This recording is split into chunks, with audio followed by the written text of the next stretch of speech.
नूंह जिला की पटेल वाटिका में आयोजित नागरिक अभिनंदन समारोह में बोलते हुए दावा किया कि 2024 के लोकसभा और विधानसभा चुनाव में मेवात की सभी सीटों पर कमल खिलेगा।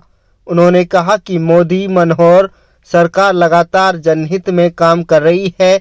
सरकार की जन कल्याणकारी नीतियों का लाभ प्रदेश के हर गरीब को मिल रहा है और मेवात में भी मनोहर सरकार ने युवाओं को रोजगार दिया है तथा गरीबों के लिए कल्याणकारी योजनाएं लागू की हैं।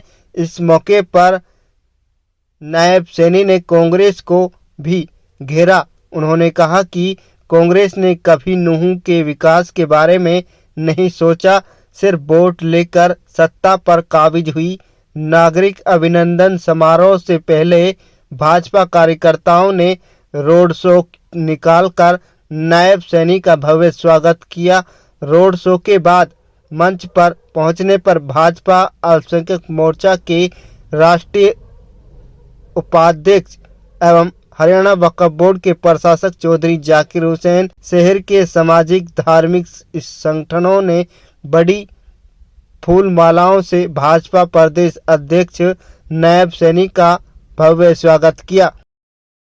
जब से जिम्मेवारी आदरणीय नड्डा जी ने, आदरणीय देश के यशस्वी प्रधानमंत्री नरेंद्र मोदी जी ने और आदरणीय मुख्यमंत्री मनोहर लाल जी ने दी है, पूरे प्रदेश के अंदर मैं कार्यकर्ताओं से मिल रहा हूं और पूरे प्रदेश के अंदर जो उत्साह मैंने कार्यकर्ताओं का देखा है, जो जोश देखा है, आम जन का उत्साह देखा है, उससे एक बात स्पष्ट ये दिखाई दे रही है कि 2024 के अंदर भारतीय जनता पार्टी पुनः 10 की 10 लोकसभा सीटें नरेंद्र मोदी जी के पास भेज करके तीसरी बार प्रधानमंत्री बनाने का काम करेंगी। और हरियाणा के अंदर भी मनोहर लाल जी के नेतृत्व के अंदर तीसरी बार हरियाणा में मजबूत सरकार, बड़े मैंडेट वाली सरकार और मनोहर लाल जी के नेतृत्व में बनेगी। मनोहर लाल जी ये पहले ऐसे मुख्यमंत्री हैं जिन्होंने हरियाणा प्रदेश के अंदर एक गुड गवर्नेंस का एक उदाहरण प्रस्तुत किया है, जिसको अन्य राज्य भी फॉलो कर रहे हैं। दूसरे राज्य भी हरियाणा सरकार की नीतियों को फॉलो करके अपने प्रदेश के अंदर लागू करने का काम कर रहे हैं।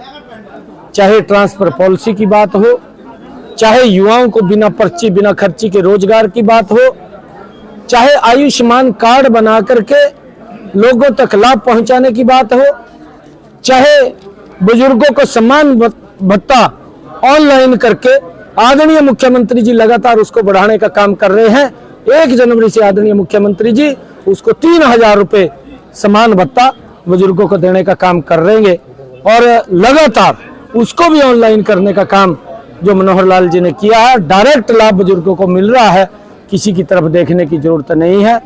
और चाहे आदरणीय मुख्यमंत्री जी ने जिस प्रकार से हमारी केंद्र और प्रदेश की योजना है, हर घर के अंदर नल और स्वच्छ जल पहुंचाने की व्यवस्था है, ये बहुत सारे ऐसे योजनाएं हैं। और चाहे हरियाणा के अंदर आदरणीय प्रधानमंत्री जी ने आयुष्मान कार्ड दिया और मनोहर लाल जी ने उसका विस्तार रूप करते हुए चिरायु के साथ इस योजना को जोड़ करके हरियाणा के अंदर जो हमारे 1,20,000 रुपए पहले जिनकी आय थी उनका आयुष्मान कार्ड बनता था, अब मनोहर लाल जी ने उसको विस्तार रूप देते हुए 1,80,000 रुपए किया है। 125 करोड़ हरियाणा प्रदेश के इस योजना के साथ जुड़े हैं। आदरणीय मुख्यमंत्री जी ने यह भी कहा है कि जिन परिवारों की आय 1,80,000 रुपए है, उन परिवारों की बेटियों को निःशुल्क शिक्षा देने का काम वो हरियाणा सरकार करेगी। लगातार मनोहर लाल जी के नेतृत्व के अंदर जिस प्रकार से हरियाणा प्रदेश के अंदर जन जन तक योजनाओं को पहुंचाया जा रहा है, और मैं देखता हूं हमारे हरियाणा की एक कहावत है कि 100 रुपया लिया 125 रुपये दिया। ये हमारे बुजुर्गों की एक कहावत है हरियाणा की, और ये सेम कहावत ये इस सरकार के ऊपर लागू होती है। नरेंद्र मोदी जी 100 रुपया भेजते हैं, मनोहर लाल जी खड़े होकर के 125 रुपया करके लोगों के वेलफेयर के लिए खर्च करते हैं। नहीं तो हमने देखा है कांग्रेस के समय के अंदर दिल्ली बैठ करके प्रधानमंत्री बोलता था कि मैं 1 रुपया भेजता हूँ, मुंह में जाकर के वो 15 पैसे लगते हैं। 15 पैसे भी धरातल पर नहीं उतरते थे, परंतु आज 1 रुपया मोदी जी भेजते हैं।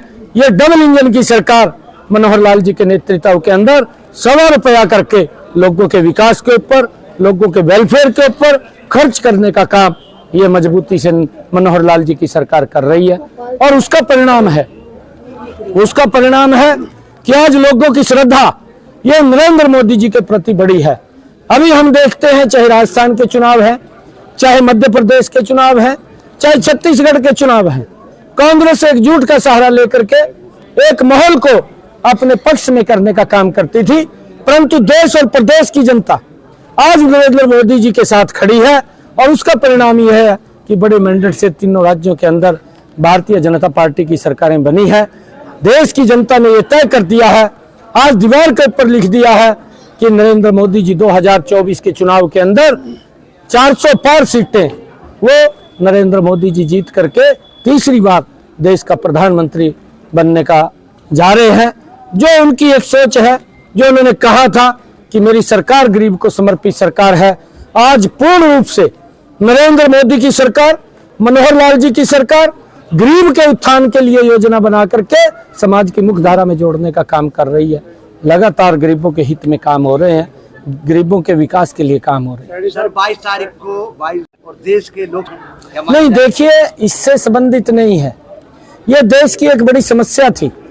कांग्रेस पार्टी लंबे समय से इस समस्या को उलझा करके लोगों के बीच में डर पैदा करके वोट लेने का काम करती थी।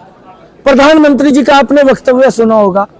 प्रधानमंत्री जी ने कहा, जब ये राम मंदिर की बात आई या धारा 370 का बिल आया, उन्होंने कांग्रेस को इस बात के लिए चेताया। प्रधानमंत्री जी ने कहा कि आपकी सरकार में हमारी सरकार में एक अंतर है, मुझे वोट की चिंता नहीं है, मुझे इस देश की चिंता है। कांग्रेस को वोट की चिंता है, देश की चिंता नहीं है। ये अंतर ये कांग्रेस के अंदर और भारतीय जनता पार्टी के अंदर ये स्पष्ट रूप से नजर आ रहा है। आज नरेंद्र मोदी जी को देश की जनता श्रद्धा से प्रेम करती है। नरेंद्र मोदी जी को बड़े मैंडेट से तीसरी बार प्रधानमंत्री बनाने का काम करेगी। हरियाणा के अंदर भी मनोहर लाल जी के नेतृत्व के अंदर तीसरी बार बड़े मैंडेट से सरकार बनेगी। अगर हम मेवात की बात करें, मेवात के विकास की बात करें, अगर मैंने मंच के ऊपर से काफी चीजें बताई हैं, मैं आंकड़ों के साथ बता रहा हूं। और आदरणीय प्रधानमंत्री जी ने मेवात को आकांक्षी जिलों के अंदर लिया, और आकांक्षी जिलों में लेने का हेतु है कि जो असुविधाएं हैं, जो सुविधाएं आज तक नहीं मिल पाई, उन सुविधाओं को लोगों तक पहुंचाने का काम हमारी सरकार करेगी। लोग सुविधाओं के नाम के ऊपर जीरो रहा, और इन 10 वर्षों के अंदर हमारी डबल इंजन की सरकार ने बहुत कुछ मेवात को बदलने का काम किया है। जिम्मेवारी दी है, मैंने कहा है, मैं धन्यवाद भी करता हूं केंद्रीय नेतृत्व का, प्रदेश नेतृत्व का, और जो सोच करके जिम्मेवारी दी है उसको 100% पूरा करूंगा। 10 की 10 लोकसभा की सीटें नरेंद्र मोदी जी के पास पहुंचाने का काम करेंगे, और हरियाणा के अंदर भी बड़े मैंडेट के साथ मनोहर लाल जी को तीसरी बार मुख्यमंत्री बनाने का काम करेंगे। साहब, एक तो साउथ इंडिया से बीजेपी का सफाया, दूसरा इंडिया गठबंधन, उसके बाद भी आप डेडलाइन खींच देते हैं कि 400 पार जाएंगे। अरे बीजेपी का सफाया नहीं है, आप वोट परसेंट देखिए। जहां हमें वोट नहीं मिलता था, आज वहां पर भारतीय जनता पार्टी कितना बड़ा मैंडेट, कितनी बड़ी वोटें ज्यादा लेकर के परसेंटेज के अंदर वहां पर आई है, धीरे धीरे करके। क्योंकि कुछ लोग समझ गए हैं कांग्रेस के क्रियाकलापों को, और जो नहीं समझे हैं वो भी जल्दी समझ जाएंगे, और नरेंद्र मोदी जी के नेतृत्व में ये विकसित भारत बनेगा, ये विश्व गुरु बनेगा। आज उस दिशा के अंदर मजबूत नींव नरेंद्र मोदी जी ने रखी है। गठबंधन होगा, चुनावी गठबंधन सर, ये हमारा केंद्रीय नेतृत्व तय करेगा। हमारी जिम्मेवारी है अध्यक्ष के नाते कि हमने 10 की 10 लोकसभा की सीटें जीतनी है। हरियाणा के अंदर मनोहर लाल जी के नेतृत्व में सरकार बनानी है। जैसा भी केंद्रीय नेतृत्व का आदेश होगा उसको फॉलो करेंगे। लाल जी की सरकार लगातार जो पद रिक्त हैं उनको भरने का काम कर रही है।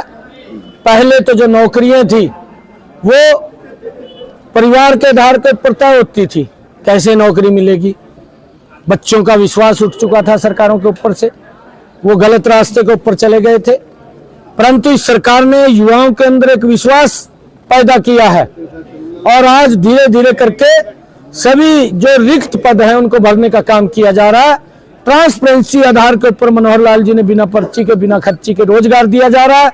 और मैं आपको बताना चाहता हूं कि जितनी अगर पोस्टें खाली बची हैं उनको भी शीघ्र भरने का काम ये मनोहर लाल जी की सरकार करेगी। विभाग के 3 महंगे मांगे हैं, रेल है आपको नई और कमान मिली यूनिवर्सिटी है है और प्रदेश जिला की। है। कार्यकर्ता लंबे समय से इंतजार कर रहा है, कब तक बदलाव की बयान संगठन में? नहीं, देखिए सभी कार्यकर्ता मजबूती से काम कर रहे हैं और जब इस प्रकार की कोई बात आएगी आपसे जरूर बात को शेयर करेंगे। अभी तो हमारे सामने 2024 10 की 10 लोकसभा की सीटें, तीसरी बार मनोहर लाल जी को भी हरियाणा प्रदेश के अंदर बड़े मैंडेट के साथ वो मुख्यमंत्री बनाना है। उसको लेकर के हम काम कर रहे हैं, सारे कार्यकर्ता काम कर रहे हैं। जा रहे हैं, किस विषय को लेकर कुछ बातचीत हुई है, कोई पता चल पाया है किस विषय को लेकर बैठक? नहीं, देखिए बैठकें होती रहती हैं क्योंकि 2024 है, अलग अलग समय के अंदर, क्योंकि लोकसभा भी चल रही है और लोकसभा के बीच से मैं यहाँ पर आज यहाँ आया हूँ। पूरा का पूरा दिन मेरा मेवात के अंदर है। मेवात से आदरणीय मुख्यमंत्री जी बहुत प्रेम करते हैं, मेवात से आदरणीय नरेंद्र मोदी जी बहुत स्नेह करते हैं, मेवात से मैं भी स्वयं बहुत स्नेह करता हूँ। जब मैं यहाँ सरकार में मंत्री था मेरे बहुत चक्कर मेवात के अंदर लगते थे और ये सोच आदरणीय नरेंद्र मोदी जी की है, आदरणीय मनोहर लाल जी की है। वहीं से हमें प्रेरणा मिलती है कि गरीब व्यक्ति का विकास करना है, गरीब व्यक्ति तक सुविधाएं पहुंचानी है। उसको लेकर के हमारी सरकार लगातार काम मेवात कर रही है। की 3 बड़ी मांगे हैं। एक तो मेवात कि रेलवे लाइन का काम बड़ी गति से वो चल रहा है और जो रोड का इंफ्रास्ट्रक्चर की बात करें, आज 4 लाइनिंग मेवात के अंदर दिल्ली मुंबई एक्सप्रेसवे KMP जो मेवात के बीचों बीच से गुजर के जा रहा है। मेवात विकास की गति के अंदर जब इस प्रकार के संसाधन खड़े होते हैं तो की बात काफी बार हुई है कि 600 करोड़ मंजूर कर दिए और अब तक आ रही है। कितने दिन में कंप्लीट हो जाएगा? क्योंकि मैंने अभी मंच से कहा है कि मैं 2014 से पहले देखता था कि यहाँ के किसान को अपनी सरसों के खेत के अंदर पानी देना भी मुश्किल हो जाता, सरसों की फसल भी नहीं होती थी। आप सब जागरूक पत्रकार हैं, आप सबको मालूम है, इसको ऊपर स्टोरी भी लिखनी चाहिए। मैं आप लोगों से आग्रह करता हूं कि जो काम मनोहर लाल जी ने किए हैं उसको स्टोरीबद्ध लिख करके, क्योंकि ये जनहित के काम है और ये बिना भेदभाव के काम है। आज मेरे किसान के खेत में मेवात के अंदर सरसों की फसल भी हो रही है, धान की फसल भी हो रही है और गन्ने की फसल भी हो रही है, ये मनोहर कपास की फसल भी हो रही है। ये मनोहर लाल जी के कारण है कि उन्होंने, और नरेंद्र मोदी जी के कारण है जो उन्होंने सिस्टम बनाया है इस आकांक्षी जिला का विकास करने का। ये आपने किसने कहा? ये पार्टी अगर जो मेरे को ड्यूटी लगाएगी, अभी अध्यक्ष के नाते ड्यूटी लगाई है तो अध्यक्ष का काम बखूबी से कर रहा हूँ। हरियाणा में भी आप देखना बड़े मैंडेट के साथ मैं हरियाणा प्रदेश के लोगों का उत्साह, जो जोश देख रहा हूँ, जनता का जो जोश देख रहा हूँ, उस आधार के ऊपर कह रहा हूँ बड़े मैंडेट से मनोहर लाल जी तीसरी बार मुख्यमंत्री बन रहे हैं। 10 की 10 लोकसभा की सीटें नरेंद्र मोदी जी को देकर के तीसरी बार प्रधानमंत्री बनाने का काम कर रहे हैं। चेहरे पे लड़ा जाएगा चुनाव सर? बिल्कुल, मनोहर लाल जी के ऐसे लोग हैं ये जिन्होंने गरीब व्यक्ति के विकास के लिए काम कर रहे हैं, जिनके मन में गरीब व्यक्ति के उत्थान को लेकर के पीड़ा है और वो चिंता करते हैं कि गरीब व्यक्ति को समाज की मुख्यधारा में जोड़ना है।